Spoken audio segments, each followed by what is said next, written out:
মন্ত্ৰী বিধায়কসকল আহে, দায়িত্বত থকা যে লোকসকল আহে, তেখেতলোকক আদৰিবলৈ সেই পদূলি মূৰৰ পৰা গানিকাযোৰা কিয় যায়? এই যে গুৰুবাদ্য আমি গুৰু আসনৰ সন্মুখত বজাইছোঁ, কিন্তু সেই মন্ত্ৰীগৰাকী আহিলে, সেই বিধায়কগৰাকী আহিলে মূৰ তল কৰি এনেকৈ সেই বিধায়কগৰাকীক মন্ত্ৰীগৰাকীক আমি আদৰি অনাৰ কিবা যুক্তি আছেনে? আদৰি অনাৰ বহু ব্যৱস্থা আছে। আমি ফুলাম গামোচাখন দি আদৰি আনিলোঁ, আমি আন কিবা এটা পদ্ধতি যিকোনো ধৰণৰ কাৰ্যসূচী থাকে, আমাৰ লোক সংস্কৃতি আছে, ইমান বেছি চহকী আমি কৰিব পাৰোঁ। কিন্তু গুৰুবাদ্য সকলোতে নহয়, খোলবাদ্য সকলোতে নহয়। এই সত্ৰীয়া নৃত্য যে ৰ'দত ৰৈ থাকে নাচিবলৈ, কোনোবা মন্ত্ৰী বিধায়ক আহিব, দেখিব ৰাস্তাত ৰৈ আছে, বোলে কি হৈছে এফালেৰে, বোলে ৰাষ্ট্ৰপতি পাৰ হৈ যাব, এফালেৰে বোলে কোনোবা এগৰাকী পাৰ হৈ যাব, ৰাস্তাতে সত্ৰীয়া নাচি দিব। তেনে এখন মঞ্চ গুৰুজনাই বিচাৰিছিল নেকি?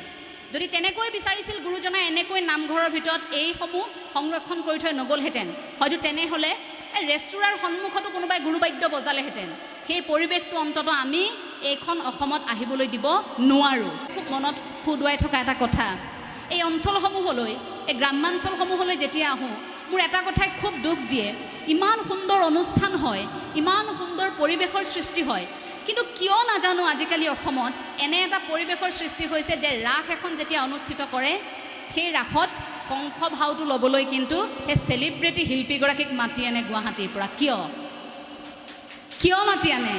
গাঁওখনত ইমান সুন্দৰকৈ দৈৱকী গাব পৰা ছোৱালীগৰাকী আছে, দেখিব ৰাসৰ দিনা দৈৱকী গাই থকা ছোৱালীগৰাকীয়ে নন্দৰ ঘৰৰ কাষত, সেই নন্দৰ ঘৰৰ যে গোপীকেইগৰাকীমান ওলায়, সেই চৰিত্ৰ এটা কৰি আছে, কিন্তু তেওঁক দৈৱকী চৰিত্ৰটো কৰিবলৈ দিয়া হোৱা নাই। কাৰণ গুৱাহাটীৰ পৰা ধাৰাবাহিকৰ অভিনেত্ৰী আহিছে দৈৱকী কৰিব এবাৰ গাঁৱত।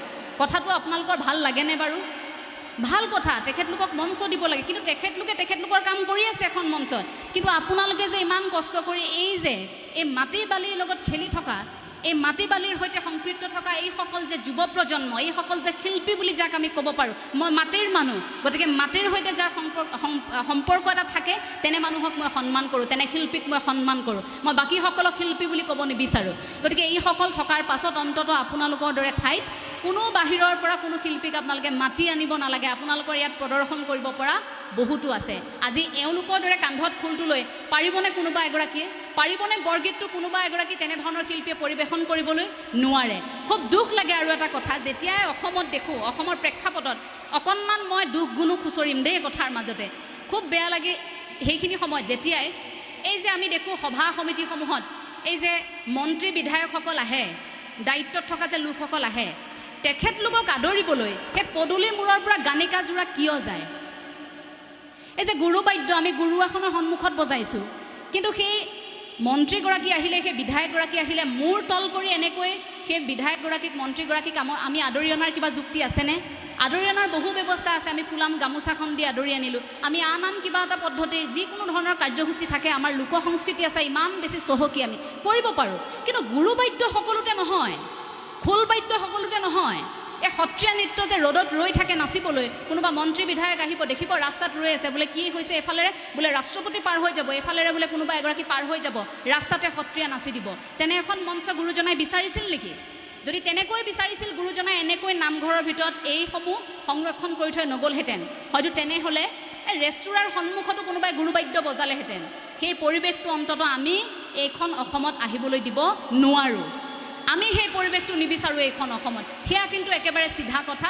এগৰাকী অসমীয়া জীয়ৰী হিচাপে এই কথাখিনি অসমৰ বিভিন্ন প্ৰান্তত থকা লোকসকলক অন্ততঃ অনুৰোধ জনাইছোঁ, তেনে কাম নকৰিব। মন্ত্ৰী বিধায়কক আদৰি আনিবলৈ বেলেগ কাৰ্যসূচী ল'ব, গুৰুবাদ্য নবজাব। এবাৰ এটা কথা ডক্টৰ মৃণাল কুমাৰ বৰুৱা ছাৰৰ এটা প্ৰসংগত শুনিছিলোঁ দেই, কথাখিনি উল্লেখ কৰিব বিচাৰিম। এগৰাকী মন্ত্ৰী আহিব, এতিয়া দশৱতাৰ প্ৰদৰ্শন কৰিব লাগে, সময় খুব কম আছে, দশৱতাৰ প্ৰদৰ্শন কৰিব লাগে, তেওঁলোকক দিছে মাত্ৰ 3 মিনিট সময়। এতিয়া দশৱতাৰ 10টা অৱতাৰটো দেখুৱাবই লাগিব। কিন্তু আয়োজক সমিতিয়ে কৈছে যে নহয়, 10 মিনিট তোমালোকে সময় নাপাবা, তোমালোকৰ সময় আমি 3 মিনিটেই দিম।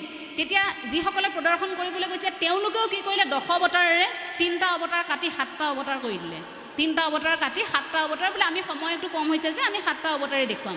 এই পৰিৱেশটো এইখন অসমতেই হৈছে। গতিকে ভাবক, দশৱতাৰ কাটি 7টা অৱতাৰ নাচি, মুঠতে নাচিব লাগে, যি হ'লেও আমি নাচিব লাগে, এইটো আমাৰ পৰিৱেশ। গতিকে ভাবকচোন, আপুনি মই এই গুৰুজনাক ভকতি কৰি, এক ঈশ্বৰবাদত বিশ্বাস কৰি আপুনি মই এই কীৰ্তন শ্ৰৱণ কীৰ্তন কৰি আছোঁ, আমি নামঘোষা পঢ়ি আছোঁ, যদি আমি আধ্যাত্মিক পৰিৱেশ বিচাৰি আছোঁ, কিন্তু তেনে একাংশই আকৌ ব্যক্তিয়ে সেইবোৰ কাম কৰি আছে।